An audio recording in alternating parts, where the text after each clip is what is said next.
పక్కా కొలతలతో పచ్చి మామిడికాయ పచ్చడిని ఎలా చేసుకోవాలో చూపిస్తున్నానండి. నేను 3 పుల్లటి మామిడికాయలు తీసుకున్నాను. బాగా కడిగేసి అస్సలు తడి లేకుండా ఒక క్లాత్తో తుడిచేసుకోవాలి. ముక్కలుగా కట్ చేసేటప్పుడు జీడి తీసేసి అలాగే పల్చటి పొర కూడా తీసేయాలి.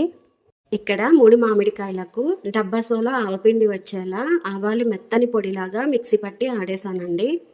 ఒక సోల ఆవపిండికి ఒక సోల ఆడించిన కారం తీసుకోవాలి. కొద్దిగా మెంతులు, సగం దాకా ఉప్పు, 5-6 వెల్లుల్లి రెబ్బలు చిన్న ముక్కలుగా చేసుకొని వేసుకోవాలి. ఆవకాయ కలుపుకోవడానికి కంపల్సరీగా పప్పు నూనె కానీ నువ్వుల నూనె కానీ ఉండాలండి. నేను పప్పు నూనె తీసుకున్నాను. నాకు ఇక్కడ 100 గ్రాముల దాకా పప్పు నూనె పడింది. అంతా కలిసేలా బాగా కలుపుకొని మూత పెట్టి 2-3 రోజుల తర్వాత చూసుకోవాలి. 2-3 రోజుల తర్వాత బాగా కలుపుకొని ఒక కంటైనర్లో స్టోర్ చేసుకోవాలి. నేను 6 నెలలకి సరిపడా చేసుకున్నానండి.